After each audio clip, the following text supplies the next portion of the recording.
ẹ̀yin tèmi lórí ọ̀rọ̀ Pasuma àti Taye currency ni o ládùúgbò TV ti bọ́ síta o ó ní ẹ̀yin bàbá nínú Fuji industry ẹ̀ẹ́dẹ̀ dákun ẹ jọ̀wọ́ ẹ bá wa parí ìjà tó wà láàrin Taye currency àti Pasuma Alhaji Kollington Ayinla Alhaji Wasiu Ayinde àti Alhaji Sefiu Alao ẹ̀ẹ́dẹ̀ dákun ẹ jọ̀ọ́ lóòótọ́ la gbọ́ wípé ẹni ẹ ti parí ẹ̀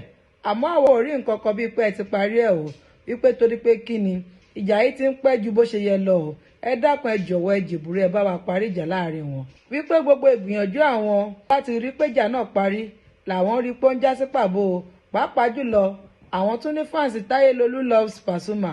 àmọ́ gbogbo ìpàrà wọn lẹ́nu ọ̀nà yín wípé pàbó ló ń já sí o wípé ẹ jọ̀wọ́ ẹ dákun ẹ bá wa parí ìjà yìí torí olólùfẹ́ Fuji ni àwọn o àwọn ò dẹ̀ nífẹ̀ẹ́ kí ìjà yìí kó lọ títí o wípé pàápàá jùlọ gan tí ìjà yìí bá lè parí kó tó di ìgbà iléyá débi wípé Pasuma máa gbé ṣò kalẹ̀ tí Taye currency máa lọ síbẹ̀ tọ́jà máa kọrin lórí stéèjì kan tó bá di kàráǹgídá pé kí wọ́n á fowó wò ni wípé àwọn máa wá o àwọn máa fi owó wò àmọ́ kíjà iṣẹ́ àṣekínni kíjà yìí parí. bákan náà ó mẹ́nuba ọ̀rọ̀ tírí lẹ́dà ó ní Alhaji Pasuma bá wà sí ẹ kọ́ṣọ́ọ̀nù tírí lẹ́dà ẹ kọ́ṣọ́ọ̀nù tírí lẹ́dà nígbà tí àwọn bá àwọn bloggers wí àtàwọn olólùfẹ́ Fuji wípé kí wọ́n dẹ́kun ọ̀rọ̀ ìbàjẹ́ èyí tí wọ́n ń sọ láàrin Taye currency àti Pasuma ìgbà yẹn ni tírí lẹ́dà gbé ṣò kalẹ̀ tó dẹ̀ ń pe àwọn ènìyàn mọ́ra tí wọ́n dẹ̀ ń sọ̀sọ̀kísọ lórí stage ẹ̀ wípé kó ṣọ́ra gidigidi o kó dẹ́kun gbogbo ìwà bàjẹ́ tí ó ń wù yìí ẹ jẹ́ ká jọ gbọ́ látẹnu ládùúgbò mi níbi tó ti ń yànnàná ọ̀rọ̀ yìí lórí ọ̀rọ̀ Pasuma àti ọ̀rọ̀ Taye currency. Sàlámà lẹ́kún o gbogbo ẹ̀yin olólùfẹ́ Àyìnkẹ́ ń kí yín mo ní ẹ káàárọ̀ ẹ káàsán ẹ kúrọ̀lẹ́ gbogbo gbàtẹ́ bá rí fídíò yìí àánú ọlọ́run ojú rere ọlọ́run á bá gbogbo ẹ̀yin olólùfẹ́ mi á bá yín gbé pẹ̀lú àṣẹ ọlọ́run. Fídíò mi ọ̀dọ̀ Alhaji Wasiu Alabi ló lọ Ajíbọ́lá bàbá jẹ́jẹ́ àtàlájì Taye Lolú èjì rẹ̀ Alhaji currency ọmọ wọn nífọ̀kọ̀ ọmọ Mojísọ́lá Àdùkẹ́ ọmọ Àdìjá Kúbúrà tó kú ń jọ sí. Àánú ọlọ́run á bá yín gbé ẹ̀yin méjèèjì ẹ rójú rere ọlọ́run.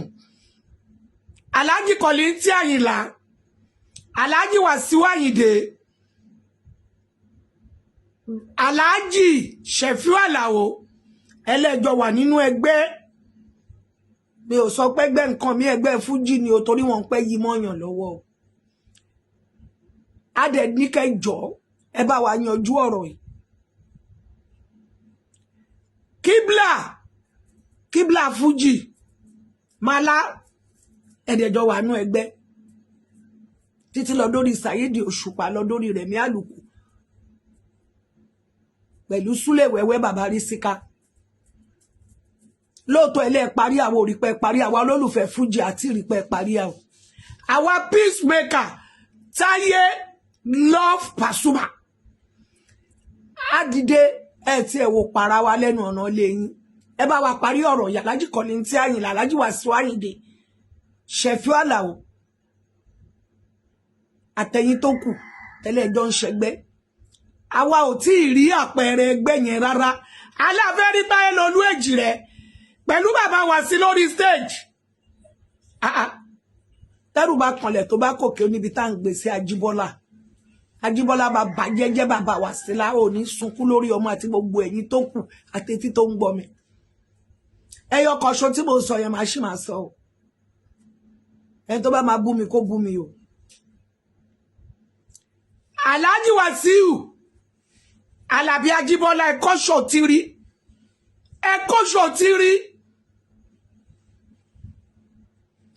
ṣòtírí o gbọ́lágadé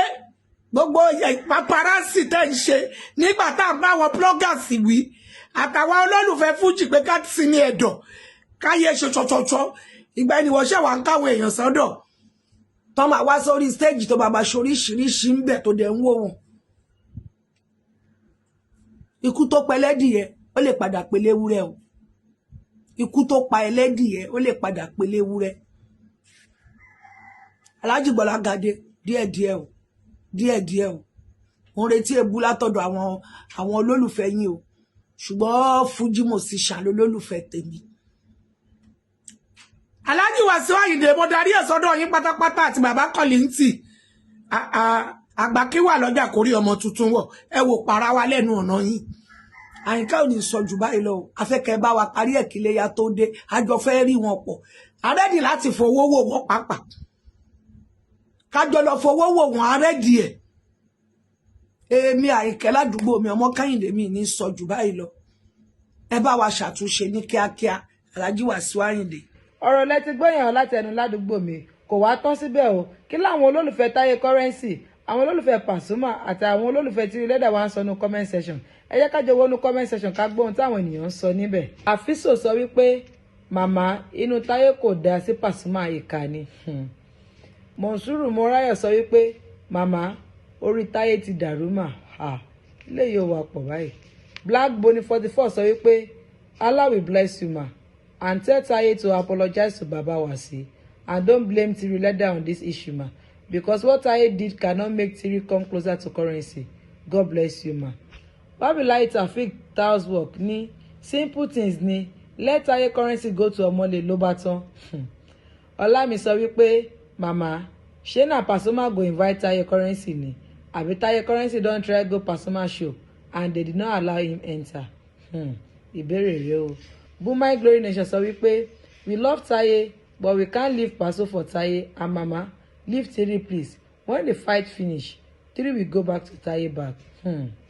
Inú Alhaji Ibrahim sọ wípé Pasuma no get problem if Taye Currency do normal things Currency know how to scold Baba Jeje if he ready. Ó ní agbára o. Seriki sọ wípé if Pasuma is Baba Jeje he will have forgiven Taye now. I wonder if some of you always call Pasuma Baba Jeje. Ẹ wo ọ̀rọ̀ lẹ ti gbọ́ yẹn o kí wàá ní èròǹgbà tẹ̀yin náà lórí ọ̀rọ̀ yìí ẹ jẹ́ mọ̀ ní comment section. Don't forget to subscribe to our channel. This is DIGINAIJA TV. Nílùú jù bẹ́ẹ̀ lọ lórí ètò lónìí bó bá jẹ́ bá máa lọ láàmú àmú wá sétí gbọ́ yín ẹ ṣé o ó dìgbà kan náà.